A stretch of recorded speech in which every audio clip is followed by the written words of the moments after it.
แบบสามัคคีแบบนี้เจ็บหนักแบบอยู่นี่ก็โอมีอาหารกินและอยู่พุ่นเราเลี้ยงข้าวฝรั่งน้อยว่าแตกบ่ล่ะโดยล้มได้เลยเอ้าท่านก็มีแต่ว่าเอาเงินมามอบให้เจ้าเด้อเนาะทางผู้ใหญ่ใจดีทางฝั่งไทยเนาะพี่ใจดีทางฝั่งไทยเอ้าโดยก็ช่วยเด้อให้อายใช้น้ำมันบ่เป็นหยังล่ะ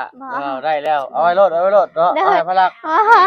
เขาให้อายใช้น้ำมันได้ลูกบ่เป็นหยังแล้วว่าได้แล้วเนาะว่าได้แล้วน้องอินเตอร์เพิ่นได้เนาะว่าบ่ก็อย่าล่ะว่าก็อย่าให้ลุงเอ้าพี่น้อยเนาะเปิดคลิปเปิดภาพมาก็อยู่บ้านซองเฮือนซานของน้องอาเจืองน้องพลักเพิ่นพี่น้อยเนาะถ้าว่าเพิ่นก็บ่ได้เข้ามาแต่หลายมื้อได้พี่น้อยเนาะดีทางน้องเพิ่นมีข่าวดีมาแจ้งข่าวดีน้องเพิ่นพี่น้อยเนาะแจ้งข่าวดีทางน้องเพิ่นมีพี่ใจดีทางฝั่งไทยก็ได้มอบเงินจำนวน500 บาทเนาะได้มอบให้ทางน้องพลักน้อยและก็ทางน้องอินเตอร์ผู้ละ500 บาทขอบคุณขอบใจหลายๆพี่น้อยเนาะเอามามื้อเว้นนี้เนาะอากาศมันร้อนหลายเนาะเข้ามาก็โทรศัพท์อุณหภูมิสูงเนาะทางน้องเพิ่นก็นอนพอดีก็เลยบ่ได้ถ่ายให้ไปลุงเบิ่งก็เลยไปถ่ายอยู่บ้านน้องใจดีพี่น้อยเนาะเนาะ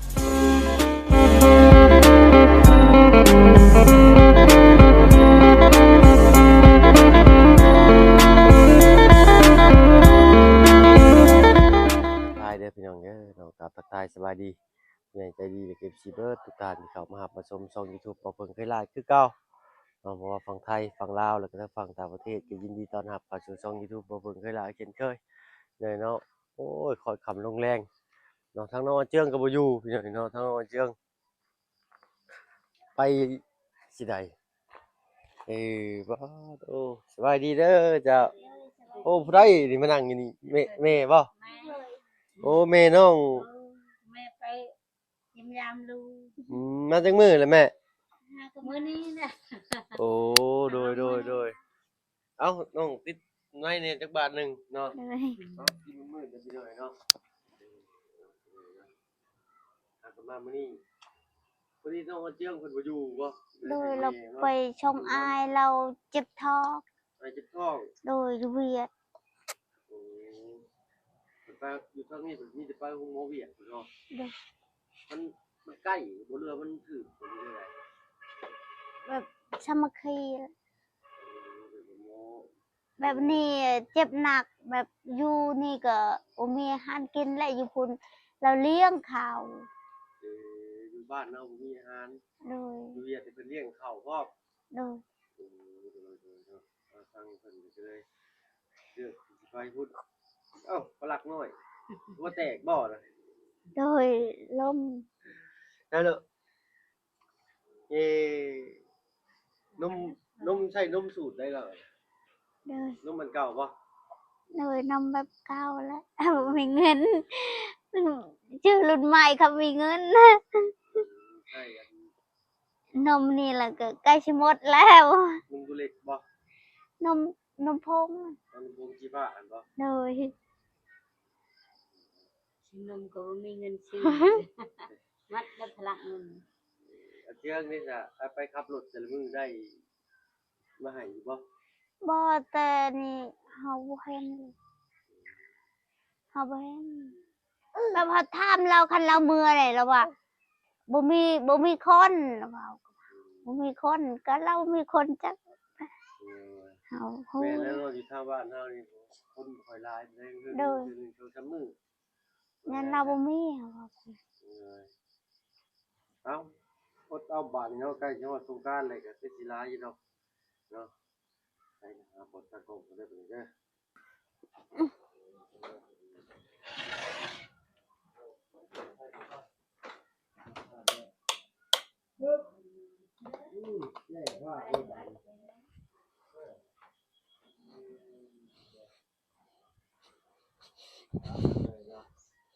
ตอนกลับมันมืดเลยจะ6 โมงได้นี่เลยจะ เว้นเขามาบ่ได้ไปเลยเนาะโอ้ยลายเนาะเขามาได้อยู่แต่ว่ามันสามารถถ่ายได้แต่ว่ามันโอนลายเนาะ นั่นนะครับ อายุเอา ให้นั่งน้ำในจักบาทหนึงเนาะ เลย ขออนุญาตที่ไหนเนาะเอากลับมาถ่ายอีกทีหนึ่งเด้อพี่น้องเด้อเนาะวันนี้เนาะเท่าเพิ่งเขามากะมีผีใจดีทางฝั่งไทยเนาะเพิ่นได้บอกปฏิปัจจัยเนาะช่วยเหลือเจ้า500 บาทแก เลย เอาละบาทเอาเงินนี่แก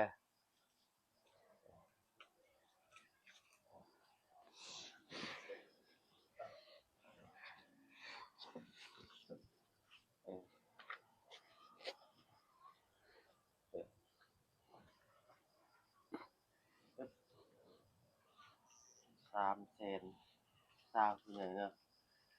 ทางบ้านเนาะเลขบ้านเนาะนั้น304,000เนาะอยู่ทางนี้เป็นบาทเพิ่นบ่ค่อยใช้ก็ได้เนาะเอ้ยเอาบ่นี่เอาบ่จิจ้าก่อน อยากได้ จ้าก่อนจ้าก่อน ไม่ดีไม่ดี ตาใสมิ่งๆแล้วจื้อได้เลยเนาะ คันเฮาบ่ได้มาลูกเฮาก็นั่งเรียวแล้วดี ถ้าว่าแม่บอกว่า ไปเวียดโอ้ เลย เฮาก็ชะดาได้ลูกเอ้ย เลย ได้ลูกเฮานานเดียวเมื่อเฮามา มาแต่เช้าพุ่นบ่แม่ มาแต่เช้าแล้วลูกไปชอบ โอ้ เฮาก็ยืมน้ำมันลูกเอ้ยน้ำมันไปช่องไปเยี่ยมยามลูกก็บ่มีน้ำมันเฮายืมแล้วยืมของเขา อื ไป ม เยี่ยม ขึ้น ยาม ฮอดลูก ขึ้นฮอดลูกโอ้ยลายๆนอนแล้วบ่หลับ เลย นี่ก็นอนลูกก็นอนคนเดียวแต่ โอ้ก็เลย บ่ บ่นอน มั เป็น นห ก็ มู่ ไปเวียด เลย เป็น เอา อัน เอา นี้ ซะนะเด้อ บ่ได้คือผ้าหาบ่ได้สิได้เนาะนี่คือผ้ามัน น้องบ่ถือผ้าพร้อมมีลูกน้อยนำพี่น้อยเนาะ เอาเหี่ยว เลยเอ้าถ้าซั่นก็มีแต่นะบ่าเอาเงินมามอบให้เจ้าเด้อเนาะทางผู้ใหญ่ใจดีทางฝั่งไทยเนาะพี่ใจดีทางฝั่งไทยเอ้า เลยก็ช่วยเลย เลยเนาะเอาน้องก็มีแต่ฝากน้องขอบคุณทางพี่ใจดีทางฝั่งไทยเด้อ เลย มือกันล่ะ ขอบใจหลายๆเด้อขอบบุญขอบคุณทางแม่เจดีหลายๆเด้อขอให้แม่เจดีอยู่ดีมีแห้งขอให้อยู่มันคนยืน ขอให้สุขภาพร่างกายแข็งแรง ขอให้ไปทางใดมาทางใดมีแต่ความสุขความจงเจริญเด้อขอให้รอดปลอดภัยขอได้เงิน ได้คำ โดยขอให้ได้เงินได้คำขอให้ร่ำรวยเด้อจะดีต่อไปสาธุขอบคุณทางอ้ายนำขอให้อ้ายอยู่ดีมีแห้งขอให้อยู่มันคนยืนไปใช้มาใช้ขอให้รอดปลอดภัยเด้อสาธุ เนาะโอ้ยเอาถ้าว่าเพิ่นก็บ่ยังขอบคุณทางคนทางพี่ใจดีทางฝั่งไทยเนาะเพิ่นก็ได้มอบเงินให้ทางน้องอินเตอร์500 บาทแล้วก็น้องพลักอีก500 บาทพี่เนาะก็ขอบคุณหลายๆพี่เนาะที่แบ่งกันคิดน้ำใจเนาะเอาเพิ่นบ่ยังขอบคุณทางคุณก็มีแต่คำเว้าคำจาอะไรก็เข้ามาเพิ่นใช้ความเจ็บอยู่สุดใดของไข้สิมีเนาะหายไปผ่านมันไม่เวียด เดินทางไปใช้มาใช้กันตลอดปลอดภัยเนาะที่สำคัญคือสุขภาพร่างกายแข็งแรงตลอดปีตลอดไปเด้อ ให้อายใช้น้ำมัน โอ้บ่เป็นหยังล่ะ บ่ เอาได้แล้วเอาไว้โลดเนาะ ได้ เอาให้พลัก ขอให้อายใช้น้ำมัน ได้ลูกบ่เป็นหยังล่ะว่าได้แล้วเนาะว่าได้แล้วน้องอินเตอร์เพิ่น รั ได้ ก เนาะเห็นว่าบ่ ให้ ก็อย่าล่ะว่าก็อ ให้ ย่า ลุงอ้าว ให้ลุงไง ใช้น้ำมันดู ให้ลุงใช้น้ำมัน อืม ให้ลุงใช้น้ำมันอ่ะ อย่าแล้วหลายๆเนาะขอบใจหลายๆเอ้ย มันก็แพงลุงไป ไปอยู่นี่ไปอย่างนั้น ก็เสื้อล่ะมันสิขาดดูสิดึงขาดได้ใส่เสื้อเย็นแท้ๆนี่บ่ก็หลักหน่อย อ้าย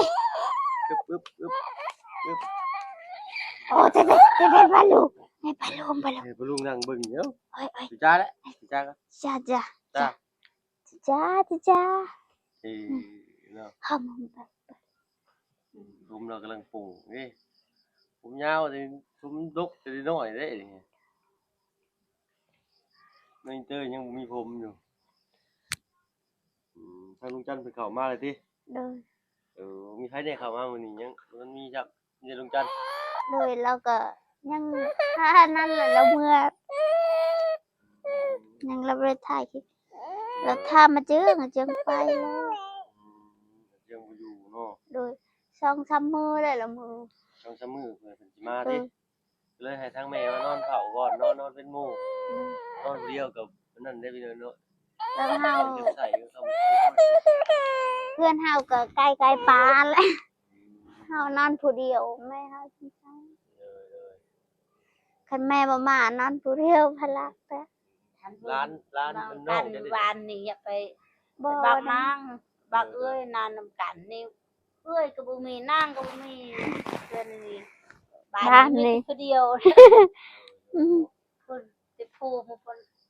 ห้องเพื่อนบ้านกะแล้วเนี่ยเอาได้ผัวก็ได้นะ เห็น มี ฮ ค อน ด เบิ่งแยงเลย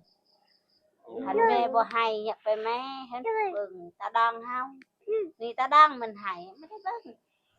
บ่ได้ไปลิ้นเลย เลย เฮามามื้อนี้แล้วบ่ได้ไปลิ้นนำกันเลย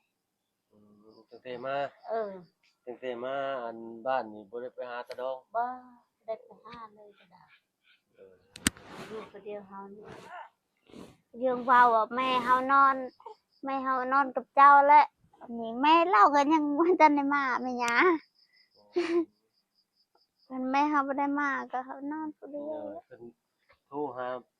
เพิ่นบ่หรือว่าเพิ่นตั้งมาลิด บ่เราหาก็มาบ่ได้ก็ฮู้พุ่นแหละมีโทรศัพท์เฮาตายแล้ว บ่ได้โทรหาแม่แต่ว่าแม่มาลิดนำ โดย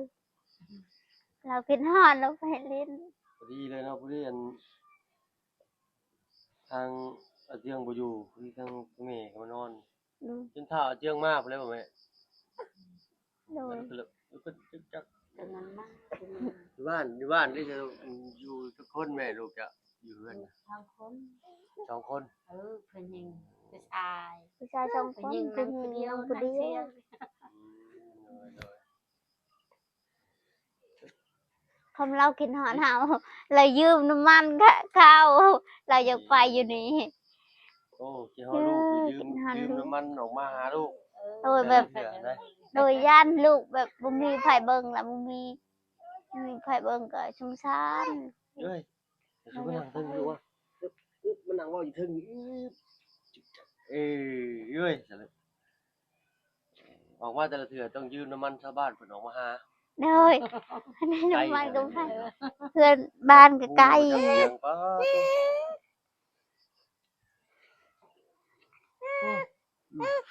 ขอโทษขอไปพี่ใหญ่แล้ว เราจะนำมัน ขณะนั้นยามฝนนี่ออกมาก็ลำบากอีกเลยเนาะแม่เนาะ ลำบาก เดี๋ยวเนาะเพื่อไปเที่ยวฮอดบ่แม่นใกล้ๆเด้ ไอ้บางโน บ้านบางบิงบ่แม่นเนาะบ้านปลาไหล แบบอยู่นี่มีคันเราแบบคือเรานี่ขายน้ำไม้ขายหยังมี อันนี้จักสิขายหยังอยู่คนภูบ่มี โอ้จักสิขายยังเนาะมันคือสิรอกเนาะขายทำไมนี่บ่ มีแต่เฮ็ดให้แล้วหายแล้วก็ แล้ว อยู่ ให้จุด แล้ว ให้อย่าไปเฮ็ดหันลูกไปนำลูก โน้ย มานํลูกจุดให้ลูกอื่นให้จุดให้ มื้ออื่นสิจุดให้บ่แม่ จุดแล้ว เมื่อวาน แล้วมื้อไรเนาะ เมื่อวานแล้วจุดแล้วไปอยู่นี่เลย จุดให้แล้วก็เอามาหาลูก โด จัก ย เดือนแล้วจะท้องจักเดือนลูกอันนั้นเนาะ6เดือนบ่ โดยประมาณนั้นแล้ว7 เดือนนะเดือน โอ้ยลูกขับเลยครับนอนเนี่ยพี่น้อยเนาะบัดนี้ครับวันนั่งหลังคดแต่ลูกบ่พลักคดน้ำเสือบ่คือให้ลูกนั่งหลังคดแต่นี่นั่งต้องๆลูกอึ๊บสั่นตะว่าเออหลังคดนั่งงอมปอมได้โอ้น้องอินเตอร์นี่นั่งบ่มีหลังคดน้องอินเตอร์เหยียดแองแพงสมกับเป็นผู้หญิง ถามกลางเว้ย ได้ หมดแดงแล้ว หือ มื้อน่ะไปหาหมดแดงกับอุ้ยคอน อ๋อมื้ออื่นสิไปหาหมดแดง โดยแม่เฮาเอาลูกเฮา โอ้ใช่แม่เอาลูกก็จะสิไปหาหมดแดง เลย สิป้าได้บ่ฝรั่งน้อยนี่ฮะเนาะอืม เฮาอยากชื่อให้แม่ค่อย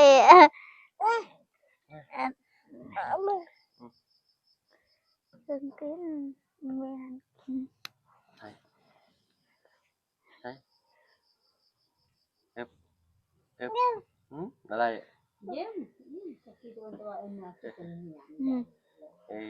เนาะใช่ยี่ห้อพอเจืองอยู่บ่ปัน เลย อืม บอก พากันกินข้าวก็ยังจะบัดนี้เนาะ บ่มีเอากิน แต่ เอากินน้ำไม้เฮาไปหาแต่กังไว้ให้แนวไป ใคร หา เคยป้ากระโปงกระป๋องก็มีบ่ ดูนักแล้วแต่ตอนเบาเสียงให้ตอนนั้น เดี๋ยวไม่ Tâm กับ mực หน่อ mì. ไม้ เนี่ยต้มหมักมี Tâm mực mì hay แกงหน่อไม้ เลย หน่อไม้ แต่เช้ากินน้ำไม้เฮาไปหาน้ำไม้แม่เฮามาน่ะเราไปหาน้ำไม้เฮาแกงน้ำไม้แล้วกิน ทานอาหารกับอยู่ใช้ที่ไหนเนาะ mì. แล้ Tâm mực mì. มี Tâm mực mì. กินลายกับดีได้ทำไม ดู จะได้น้ำมันบ่มีเนาะ บ่มี อาหารหลักกับพี่เนยเนาะหน่อไม้อยู่ที่นะทางบ้านเนาะไปเพื่อนใดนี่ถามเด็กน้อย กินน้ำไม้แหละบ่มีน้ำไม้แล้วก็พักแล้ว พักนี่ก็มีวิตามินแน่นิดนึงพี่เนยเนาะแต่ก็ทานอาหารบ่ค่อยหลายว่าซั่นซะแปะแปะตบมือแปะแปะตบมือแปะแปะเลยอุ๊ย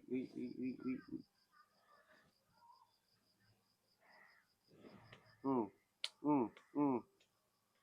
เอ้ยรักหน่อยเอ๊ะข้างนี้อึ๊บข้างนี้น้ำอึ๊บเนี่ยจิกเร็ว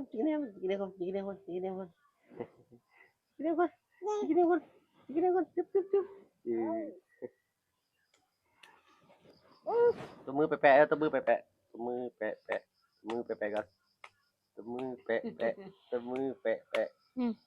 เอ้ยเป็นจ้อย เป็นเดี๋ยวอยาก มือ เฮ็ด มือ เป็น เอ้ยตัวแพกนี่คือเดี๋ยวพลักน้อยตัวนึงน้อยนะครับขาวนี่อืมอันนี้เอ้ยปลาลุงนั่งเบิ่งอยู่เด้อจ้าปลาลุงแหละเก็บเอาเนาะทางอ้ายบ่เจียงเพิ่นเจ็บท้องติ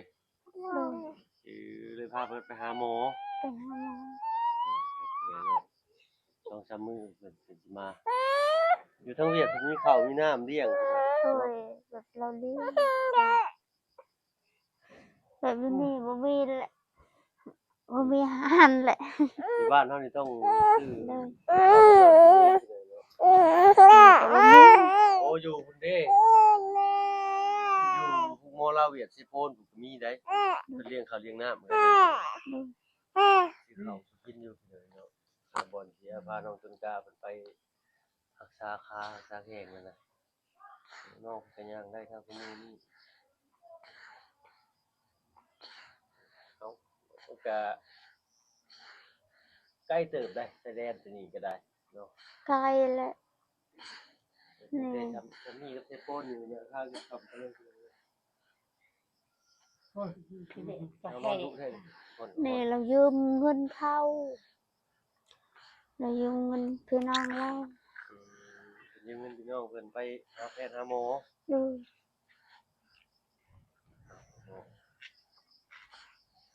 และขายมันบ่ได้เนาะสิได้ใช้เงิ ดู นมัน ใคร คน มั แล้วบ่มันเด้อ หาบ่มีมันแหละมีแต่มีมันกับแม่ย่าแต่ตอนนั้นละคน เพิ่นแปะเพิ่นปั้นให้แล้วบ่ เราปัน2 ล้าน3 ล้านเอาไว้จื้อแหละเอ๊ะ เนาะเพิ่นไปเฮ็ดเฮือนแล้วเพิ่นมาจักเทื่อเลย เรามาอันนี้ก็จึงก็ Coi. ให้แม่เรานอนกับเฮาแม่ย่าก็บ่มา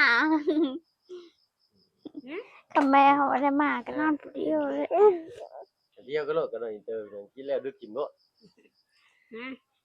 ได้จังจอน เห็น เอ้ครับดูเมนบ่จ้ะนะ บ่ลุง เชื่องบ่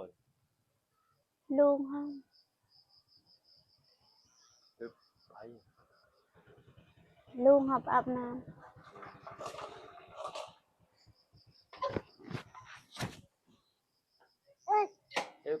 เพิ่นมานำกันบ่กับแม่ เราไปนำกันกะเจียงกันเราเจียง อ๋อน อน น้ำอยู่นี้ ดู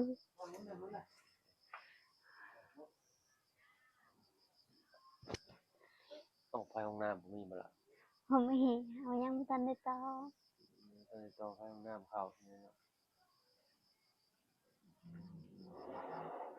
ลุง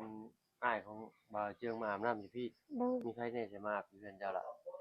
มีแต่เล่าแล้ว เอาคุณน้าได้เพิ่นไปอาบอยู่ใช่ซะ เราไปอาบอยู่ห้วย งูมาอาบน้ำแม่ว่านี่เอ้ย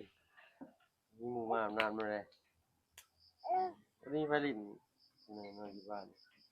ข้านี่จะแม่น้องเพิ่นมาหามาอยู่นำเขาไปชั้นได้นอน พลักก็ให้ตลอดเราให้ยุงลายดิเอากลางมุงเลยเอากลางเลยมุงบ่มีลายแบบนี้แหละ ผู้ชายที่ผู้หลานเพิ่นเงินบ่นอนผู้เสือผู้ชายบ่ ดู ใครอยู่ตรงผู้ชายเอามุ้งกลางจริงๆยุ่งขึ้นจะมอง นี่อยู่ชังกะซีนี่มันเต็มแหละนี่ ยุ่งหรือแมงไม้ แมงไม้และยุงเลย โอ้ยแมงไม้ยุ่งน้ำอย่างไก่ป่าอะไรอย่างเงี้ยอากาศร้อน ไก่ป่า หน้าฝนนี่ให้กี่บ่อยว่าวอย่างเงี้ยนะ ดูลายแหละ เอาทางแม่น้องเพิ่นก็มาก็ยังบ่ได้ไปเฮือนดองเลยเพิ่นว่าเนาะสุดแล้วแต่เพิ่นเฮือนเนาะก็ได้ลูกมาได้ตอนเอ้าประชันเนาะถ้าว่าเพิ่นก็สิขอตัวลำลาก่อนเด้อซั่นเด้อล่ะเด้อเนาะลาไปก่อนเด้อบ่รักน้อยเด้อ เอาไว้ดีหลักไว้ดี ไปดีพลัง ไปตะมือไปเลย ตบมือไอ้ ตะมือไว้ดี ไปก่อน ไว้ดีลุงไงอ่ะ เอาสำหรับกินข้าวกับเพิ่นกับน้องห้าง เลยสบายดี ขอตัวลำลาแล้วเนาะสบายดีจ้ะมาตึกมาเอาเนาะไปกันอยู่กันอยู่ซานนอนหลับฝันดีเด้อเนาะฝันดีเลยมาบอกกันได้เด้เนาะเนาะนอนม่วนโพดเนาะกลางมุ้งกลางม่านเนาะและเนาะยุงลายพี่หน่อยเนาะเอ้าพี่หน่อยเนาะถ้าว่าเพิ่นก็สิขอตัวลำลาแล้วพี่หน่อยเนาะสำหรับคลิปนี้ก็ไปก่อนพี่หน่อยเนาะพบกันคลิปหน้าเด้อพี่หน่อยเนาะเอาโทรศัพท์ก็พอ